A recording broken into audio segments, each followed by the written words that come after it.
FM Live Drama. Hello mga idol! Ako po si Mira, 24 years old, at lumaki sa probinsya ng Capiz. Alam ko na sa tuwing mababanggit yung lugar na yon mga idol, marami agad ang nag-iisip ng aswang. Kaya nga nung makarating ako dito sa Rizal, ang una kong sinasabing joke huwag kayong mag-alala, hindi ako aswang. Alam ko, tinatawanan lang ako sa mga biro kong ganito, mga idol. Pero alam ko sa sarili ko, ang totoo. Nararamdaman ko pa rin sa mga taong nakapaligid sa akin na hindi nila ako gusto, mga idol. Maraming salamat po sa pagtanggap ng kwento ko. Muli ako po si Mira. Thank you.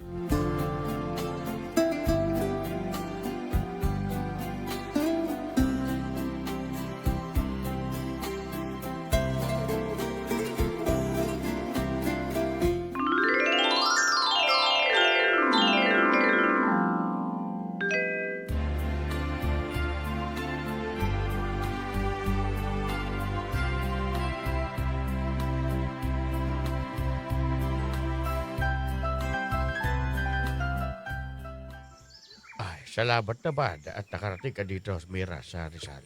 Maraming salamat din po sa pagtanggap sa akin, Mang Fidel. Yan dito. May pupunta dito na nurse. Ang gagawin lang, ibibilin ka na ng nurse na yon sa akin.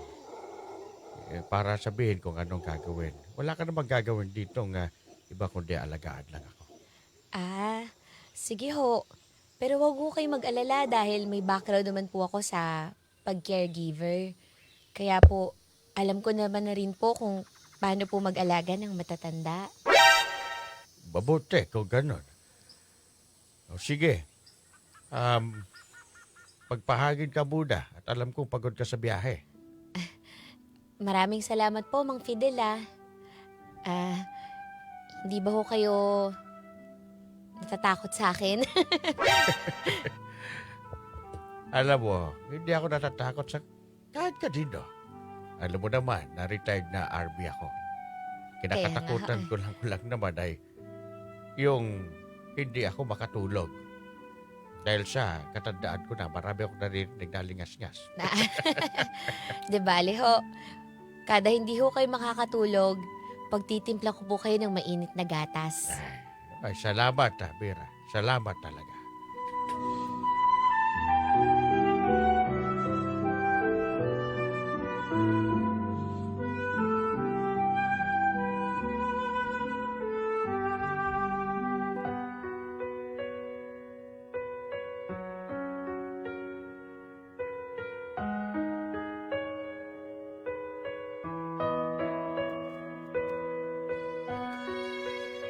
Simula pagkabata, alam kong may kakaiba na sa akin, mga idol. Tuwing kabilugan ng buwan, nakakaramdam ako ng matinding gutom. Hindi lang basta-basta gutom, mga idol kundi para bang hayok na parang hayop. Sabi nga ng mga nakakatanda sa amin, may lahi daw kaming aswang. Pero ako, aswang na hindi lumilipad. Hindi rin ako nagaan yung baboy o kung ano, mga idol. Pero ang totoo nito, may kinahihiligan akong kainin na tinatago-tago ko sa ibang tao. At ito, ang pagkain ng mga lamang loob ng hayop. Mga hilaw na pagkain, mga idol. At lalong-lalo na, dugo ng hayop.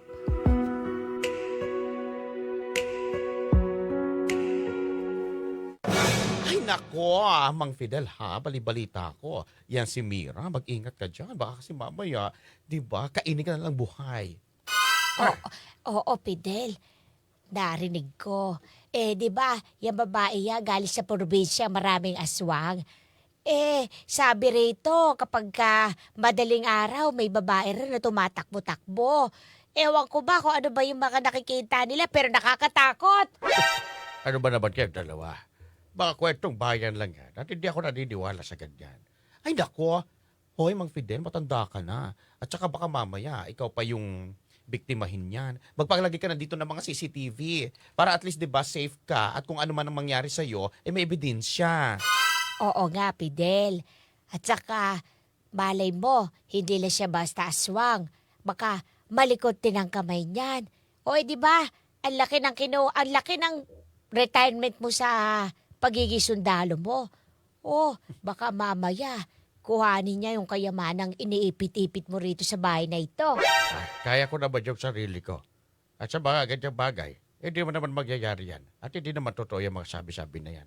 Kayo, masyado kayo nagpapaniwala. Ay nako, basta sinasabi lang namin sa iyo ng maaga pa. Baka mamaya nasumigaw ko na lang ng tulong sa amin. Ano pong meron? Ay, Diyos ko. Diyos ko. Wala naman. Sa kagaling, ha? Oo, bigla ka na lang sumusulpot. Kanina po ako nandito sa may kusina. Mawalang galang na po pero narinig ko po yung mga sinasabi niyo tungkol sa akin. Ay, chismosa. Nako. Chadeli, halika na. May asikasuhin pa pala.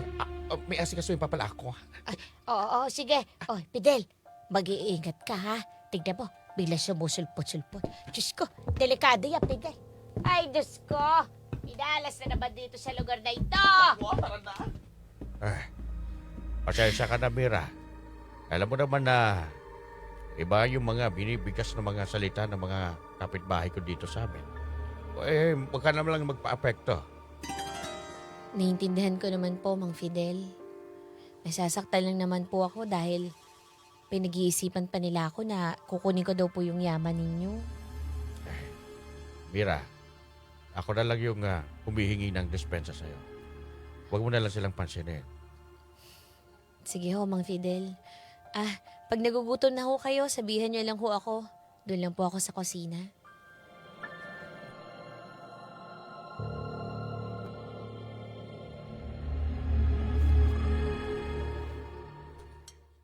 Paabot ka, Mira, ng tinola. Eto ho. Akin na. Ayun ho. Ang sarap mo magluto, ha? Simula Salamat nung ho. dumating ka dito, ngayon ko lang nagluto ng tinola. Kasi ho, sa totoo lang nung bata pa lang po ako, tinuturuan na po ako ng mga magulang ko magluto eh. Kaya nasanay na din po ako magluto. Napakaswerte ng mga magulang mo. Alam mo, kung makita mo lang yung apo ko, kasing edad mo na yan at baka kasing tangkad mo na rin. Talaga ho ba? Oh. Meron po pala kayong apo, no? Simula nung nag-retire ako bilang RP, gusto sana ako kunin ng mga anak ko na nasa Amerika. Kako, hindi ako pumayag. Basta gugustuhin ko pa dito, sa Pilipinas. Kako, kung sakali na gusto nilang magpumasyal, magbakasyon, pwede naman. Ba't hindi ho sila umuwi? Matagal sila umuwi. Mahigit 15 taon na. Sabi ko naman, nasa sa kanila. Madalas naman silang tumawag. Ganun ho ba? Sa amin ho, kaya rin po ako lumuwas dito para po makaiwas din po dun sa lugar namin halos ako na lang din po yung natitira sa Anong natitira? Kumbaga ho, ako na lang ho yung natitira sa pamilya ho namin. Parang ganun ho. Opo, kumbaga, basta ho sa lahi po namin. Lahi nga. Sexy, maganda, gano'n. Pwede rin hong ganun. Ikaw talaga. Siya, kaya lumalalim na yung gabi. Kaya kumain na tayo. Sige ho, ano pa kung gusto nyo? Baka meron pa po dun sa kusina. Sapat na sa akin ito, na tinola. Pero bakit hindi ka pa kumakain at hindi mo ginagalaw yung pagkain mo? Wala po akong gana Mamaya na lang ako kakain. Sige. Kumain ka na lang kung nagugutom ka.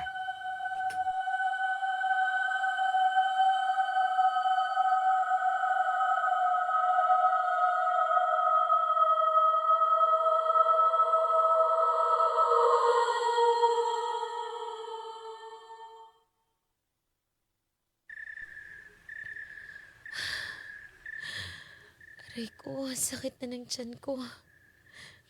Gutom na ako.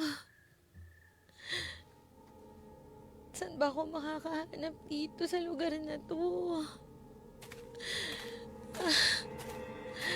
Nangina na ako. Ah,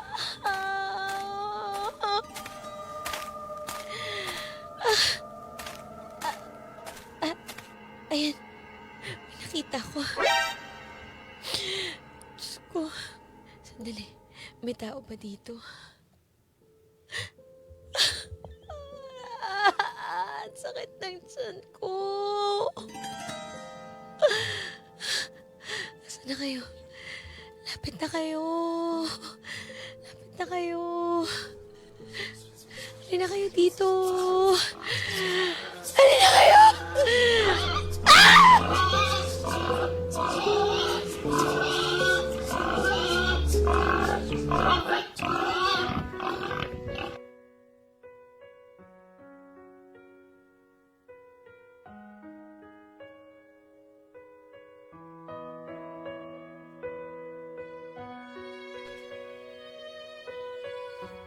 Mabilis kumalat sa lugar namin ng balita patungkol sa mga namamatay nilang alagang hayop, mga idol. Sa totoo lang, takot na takot akong malaman nila na ako ang sila rin sa mga alaga nilang namamatay. Higit pa dito, takot na takot ako na malaman ni Mang Fidel ang totoo. Kaya nga hanggat makakaya ko, pinipigilan ko ang pagnanais kong kumain ng mga hilaw na hayop, mga idol. Pati na rin ang pag-inom ng dugo ng hayop.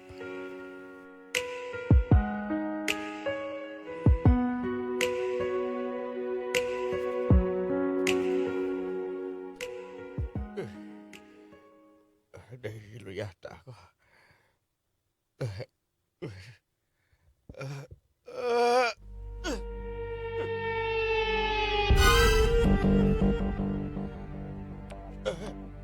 Tulong!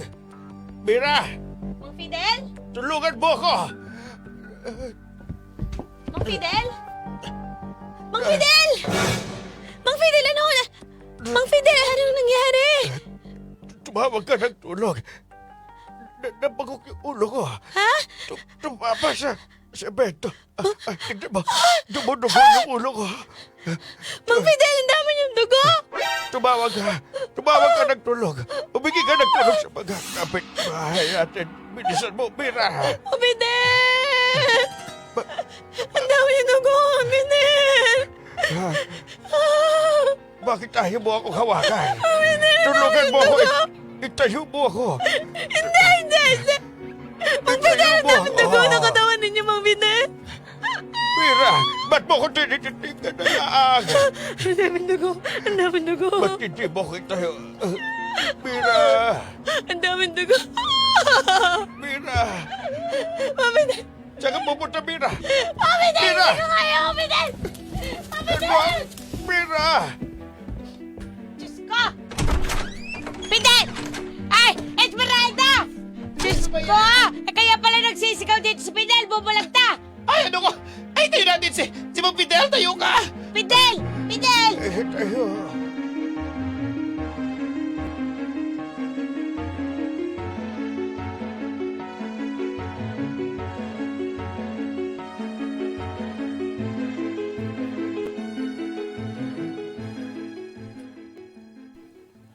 Mira, Mang Fidel, bakit iniiwan mo na lang ako mag-isa at hindi mo man lang ako tinulungan? Mang Fidel, pasensya na ho Natakot lang po kasi ako na baka masaktan ko po kayo eh.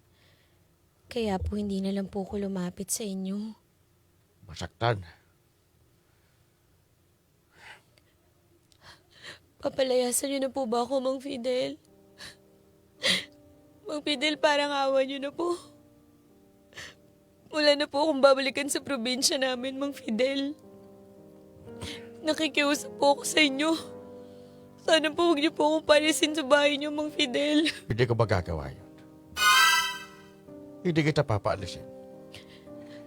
Pero, totoo nga ang hinala ko. Alam ko ang pagkatao mo, Mira. Ano pong ibig sabihin, Mang Fidel? Alam ko nga. Hindi ka ordinaryong tao. Kaya nung nakita mo na yung duguan kong ulo, pinipigilan mo yung sarili mo na saktan ako. At kung ano pa ang gawin mo sa akin masama. Pero pinagsasadamat ko pa rin dahil pinigilan mo yung sarili mo. Mira, alam kong aswang ka. Mang Fidel, pakiusap po. Huwag niyo pong sasabihin kahit na kanino. Baka po kasi saktan nila ako eh. Wala naman pong ginagawang masama, Mang Fidel. Hindi naman po ako nananakit ng tao. Alam ko yon. Alam ko rin yung kasaysayan ng buhay mo kung bakit ka umalis ng lugar ninyo. Dahil sa ganyang kalagayan mo. Mira, kung may pagkakataon na baguhin mo siya, kumalawa ka dyan sa sarili mo. Takasan mo. Sinusubukan ko po, Mang Fidel. Pero lumalabas lang po siya sa katawan ko eh. Minsan po hindi ko mapigilan yung sarili ko. Sa gayon, susubukan ko pa rin na pakitunguhan ka. Susubukan ko pa rin.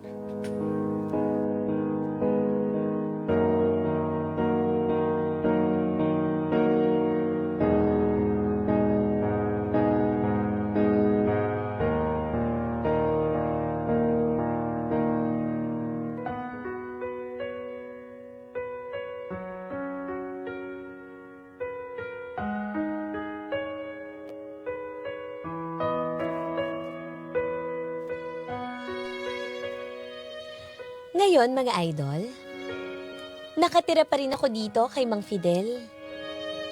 Lingid sa kaalaman ng lahat, isang babaeng may kakaibang dugo ang nag-aalaga sa matandang sundalo dito sa Rizal. Oo, hindi ako lumilipad. Hindi rin ako nangangain ng sanggol. Pero minsan, inaatake pa rin ako ng urge ko na humigop ng dugo ng hayop sa kusina habang natutulog ang buong mundo. At oo, idol, aswang ako. Pero hindi lahat ng aswang masama. Minsan, mas halimaw pa ang mga taong walang konsensya. Maraming salamat po muli sa pagtanggap ng kwento ko, mga idol. Muli ito po si Mira. Gumagaling.